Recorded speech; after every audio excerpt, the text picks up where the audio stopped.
नमस्कार, AB star news देख रहे हैं आप और मैं हूं आपके साथ सोहन सिंह। वक्त तो चला है अपना यूपी का, जिसमें सबसे पहले बात करेंगे मुख्यमंत्री योगी आदित्यनाथ की।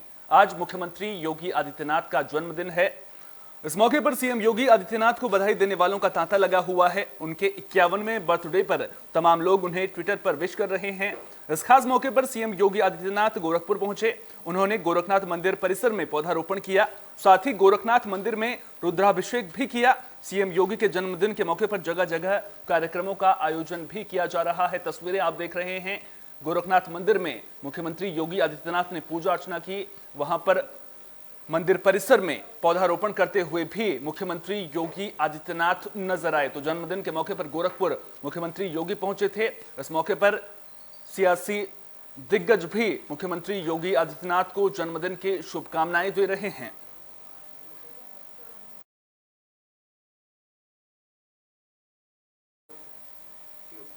जन्मदिन के मौके पर मुख्यमंत्री योगी आदित्यनाथ ने जनता दरबार भी लगाया, जिसमें उन्होंने लोगों की समस्याएं सुनी।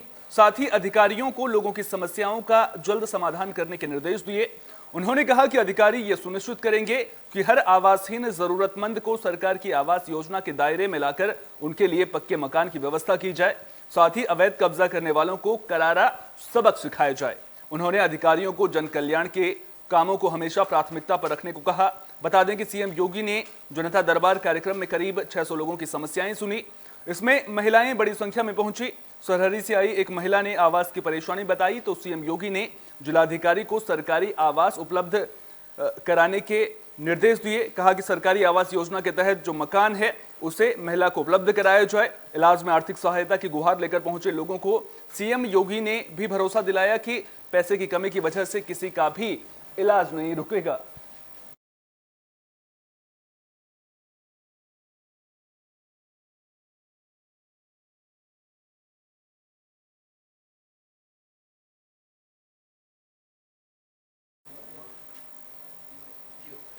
मोदी सरकार के 9 साल पूरे होने पर बीजेपी देश भर में कार्यक्रमों का आयोजन कर रही है, जिसके जरिए मोदी सरकार की 9 साल की उपलब्धियां बताई जा रही हैं।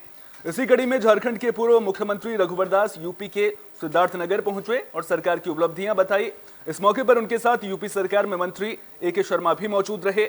रघुवर दास ने मोदी सरकार के 9 सालों को भारत का स्वर्णिम युग बताया। उन्होंने कहा कि आजादी के बाद से पहली बार इन 9 सालों में भारत की सत्ता संविधान के मुताबिक चली है। हर भारतीय को संविधान के मुताबिक उसका हक दिया गया है और इन 9 सालों में पूरी दुनिया में भारत और भारतीयों का सम्मान बढ़ा है।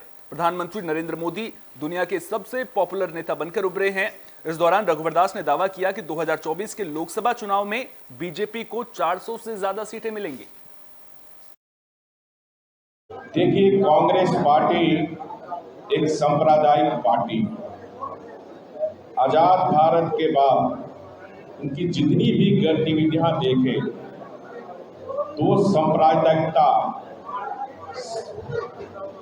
की बात करके, अभी आपने देखा विदेश में उन्होंने मुस्लिम लीग, जिस मुस्लिम लीग इस आजादी के बाद भारत माता से जिनके खून रंगे थे, उन मुस्लिम लीग के साथ इन्होंने केरला में सरकार बनाई थी और आज उस मुस्लिम लीग को कह रहा सबसे अच्छी पार्टी।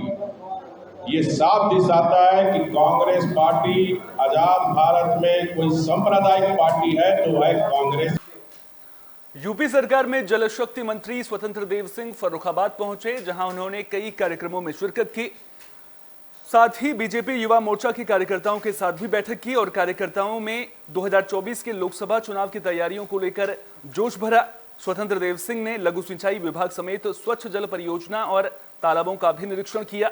साथ ही अधिकारियों को निर्देश दिया कि नदियों के किनारे की परियोजनाओं को पूरा कर बाढ़ से पहले सभी तैयारियों को पूरा कर लिया जाए। उन्होंने कहा कि नदियों के किनारे बसे गांवों को कटान से बचाने के लिए सरकार काम कर रही है।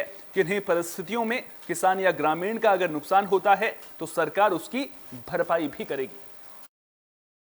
अक्टूबर में, मतलब सितंबर अक्टूबर में नहीं आना चाहिए, लेकिन सितंबर में आया जब बिल्कुल हम ये मान लिए थे कि इस बार हमारा नुकसान नहीं चलाते। हम लोग माई से प्रार्थना करते हैं रोज प्रातः काल उठते, माँ इस विभाग से किसी को नुकसान ना हो तो केवल इस जनता जनार्दन का लाभ हो। माई तुम ही चिंता करोगे, हम लोग मनुष्य, हम लोग क्या कर सकते हैं। इनसे प्रार्थना करना पड़ता है, गंगा मैया से प्रार्थना करना पड़ता है, सब नदियों से प्रार्थना करना पड़ता है। ऐसा तुम चलो, किसी व्यक्ति का नुकसान मत करो। निषाद राज पार्टी के अध्यक्ष संजय निषाद औरैया पहुंचे। आपको बता दें कि संजय निषाद औरैया के प्रभारी मंत्री भी हैं। इस दौरान उन्होंने केंद्र सरकार की 9 साल की उपलब्धियां बताई। साथ ही 2024 में होने वाले लोकसभा चुनाव को लेकर कार्यकर्ताओं के साथ बैठक भी की। बीजेपी के साथ ओपी राजभर के गठबंधन में आने की चर्चाओं पर भी संजय निषाद ने तंज कसा। उन्होंने कहा कि वो भैया हैं, पहले आए थे तो हीरो थे और अब चले गए थे तो अब क्या है। उन्होंने कहा कि मैं ओपी राजभर से उम्मीद रखता हूं कि जिस समुदाय के लिए उन्होंने पार्टी बनाई है उसके लिए संघर्ष करेंगे। संजय निषाद शिवपाल यादव पर भी जमकर बरसे। कन्नौज से बीजेपी सांसद सुब्रत पाठक पर लिखे गए मुकदमे को लेकर मंत्री संजय निषाद ने मुख्यमंत्री और प्रधानमंत्री का धन्यवाद देते हुए कहा कि कोई भी घटना होती है उसे संज्ञान में लेते हैं और जांच करते हैं। थी कि बाढ़ क्या है, बाढ़ में हमारे जो गांव हैं, जो भी गांव डूब जाते थे और कुछ नदियों के बीच में गांव हैं, उन्हें हमें शिफ्ट करना है।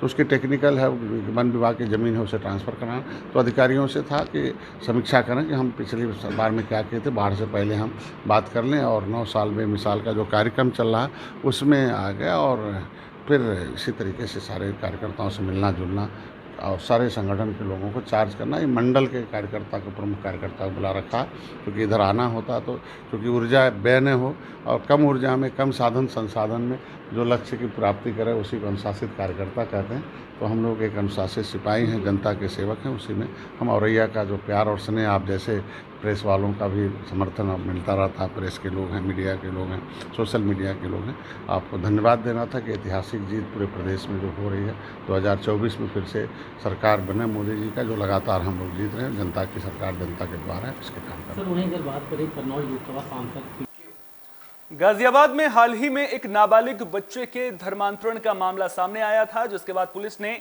धर्मांतरण कराने वाले बड़े रैकेट का पर्दाफाश कर दिया है। बता दें कि गिरोह के तार डॉक्टर जाकिर नाइक से भी जुड़े हैं।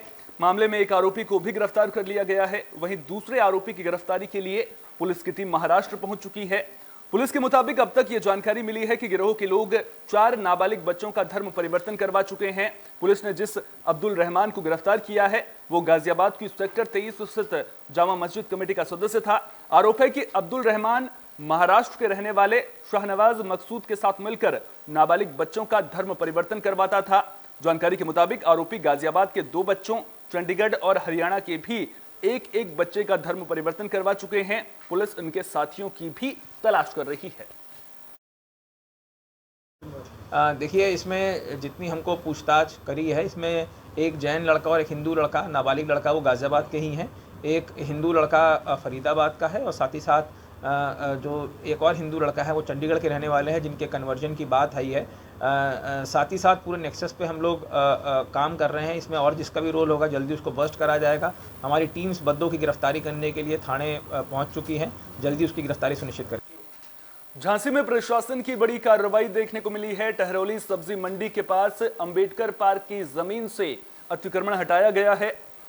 दरअसल तहसील समाधान दिवस पर डीएम के सामने पार्क में अवैध अतिक्रमण का मामला सामने आया था, जिसके बाद डीएम ने राजस्व विभाग के कर्मियों को कड़ी फटकार भी लगाई थी और अवैध कब्जा हटवाने के निर्देश दिए थे। अब कड़ी सुरक्षा और शांति व्यवस्था के बीच पार्क की जमीन से अवैध कब्जा हटा दिया गया है। आप देख सकते हैं तस्वीरों के जरिए किस तरह से जेसीबी मशीनों के जरिए पार्क की जमीन से अवैध कब्जे को हटाया गया है। तो अवैध अतिक्रमण के खिलाफ यूपी सरकार का शिकंजा लगातार कसता हुआ नजर आ रहा है। लगातार अवैध अतिक्रमण के खिलाफ कार्रवाई देखने को मिल रही है।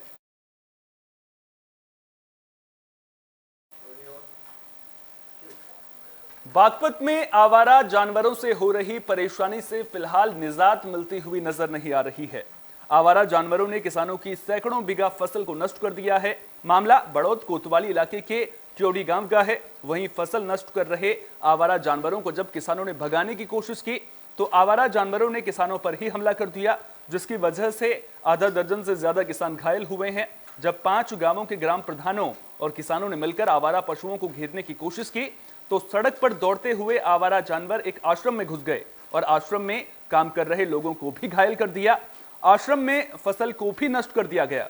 आश्रम के सेवादारों ने गेट बंद कर ग्रामीणों को जानकारी दी। मामले की जानकारी मिलने पर पहुंची जिला प्रशासन की टीम ने आवारा जानवरों को अलग अलग गौशालाओं में भेज दिया है। पिछले सीजन में गेहूँ बोए थे जी, इन बेचारों ने वे नहीं होने दिए जी, और अब ज्वार बोए जी, ये नहीं होने दे रहे। बहुत नुकसान है जी खेती का जी। सरकार कुछ नहीं उठा रही जी, कहते गौशाला कहीं भी पशुओं का इंतजाम नहीं है। आपने प्रशासन से मांग की है जी, मांग की है। गौशाला सरोवर में भी गए हैं, वहाँ पे कुछ नहीं हो रहा जी। क्या आश्वासन मिला? आश्वासन कुछ नहीं मिला जी अभी। तो अब क्या चाहते हो? इन्हें गौशाला में छुड़वाने के लिए वो है जी प्रक्रिया। पशु बहुत नुकसान कर रहे थे, कई इतने आदमी का चोट भी काफी मार चुके हुए। तो मुख्यमंत्री योगी आदित्यनाथ का आदेश हुआ जी, आगे जो पशु हैं ये न गौशाला में भेजने की वो करें। तो हमने सारे 5-6 गांवों ने इकट्ठे हो गए, वे पशु एक जगह इकट्ठे किए और उन्हें गौशाला में भेजने की हमने प्रशासन से अनुमति ली। उन्होंने हमें अनुमति दी, 5-6 पशु हर गौशाला में। जितेंद्र प्रताप सिंह बागपत के नए डीएम बन गए हैं। आपको बता दें कि उन्होंने बागपत के 30वें डीएम के तौर पर पदभार ग्रहण किया। बता दें कि जेपी सिंह 2013 बैच के आईएएस ऑफिसर हैं। वे देवरिया, कानपुर देहात और निदेशक राज्य कृषि उत्पादन मंडी परिषद के पद पर भी काम कर चुके हैं। पदभार ग्रहण करने के बाद जेपी सिंह ने कहा कि सरकार की प्राथमिकता ही उनकी सर्वोच्च प्राथमिकता है। सरकार जो भी योजनाएं चला रही है, उन योजनाओं का लाभ पात्र व्यक्तियों तक पहुंचाना उनका पहला लक्ष्य है। अगर किसी जमीन पर भूमाफिया के अवैध कब्जे की शिकायत मिलती है तो उस पर सरकार की नीति के मुताबिक कड़ी कार्रवाई की जाएगी। आज 4 जून में मेरे द्वारा चार्ज लिया गया शासन के निर्देशों के क्रम में जिलाधिकारी बागपत के रूप में, और जो शासन की प्राथमिकताएं हैं, पारदर्शिता से जो प्रायोरिटीज़ हैं, जन सुनवाई है, जनता की समस्याओं का निराकरण है, वो मेरी प्रायोरिटीज़ रहती हैं। और जैसे जैसे यहाँ के बारे में और हम लोग को क्लैरिटी होगी तो शासन की प्राथमिकताओं को धरातल पर सत्यापन करना होगा और जो पब्लिक के ग्रीवांसेस हैं उसको आगे बढ़कर सुनना होगा और आगे बढ़। बुलेटिन के आखिर में बात फिरोजाबाद की, जहां शादी वाले घर में आग लगने का मामला सामने आया है। आग की चपेट में आने से 2 बच्चों समेत 5 लोग झुलस गए। मामला सुरसागंज थाना इलाके के श्यामनगर का है। जानकारी के मुताबिक घर में गैस सिलेंडर लीक होने की वजह से आग लगी थी। दरअसल घर में लड़की की शादी की तैयारियों को लेकर जश्न का माहौल था। बारात आने से एक दिन पहले ही हादसे से घर में हड़कंप मच गया। वहीं आग में झुलसे एक युवक जितेंद्र की भी 12 जून को शादी है। ऐसा हुआ था कि घर में शादी है और छोटा सा हल्का सा भी प्रोग्राम चल रहा था। कल बारात आई, लड़की की शादी है घर में कल। सो घर में ये साफ सफाई कर रही थी। हम लोग गए थे बाजार सामान खरीदने के लिए दरवाजे का, तो अचानक हमारे पास फ़ोन पहुंचा था कि ऐसे ऐसे घटना हो चुकी है, सिलेंडर में आग लग गई है। हम भागते चले आए, गांव वाले लगे थे बुझाने के लिए। कुछ पानी डाल रहे, कुछ मतलब भिगा के बोरे या रजाई वगैरह डाली थी। तो आग तो करीब हम आए तो थोड़ी सी काबू है पाई, पर 1 घंटा हुआ आग काबू करने का। तो यूपी की खबरों में फिलहाल के लिए इतना ही। देश दुनिया की तमाम अहम खबरों के लिए बने रहिए AB स्टार न्यूज के साथ। फिलहाल दीजिए इजाजत, नमस्कार।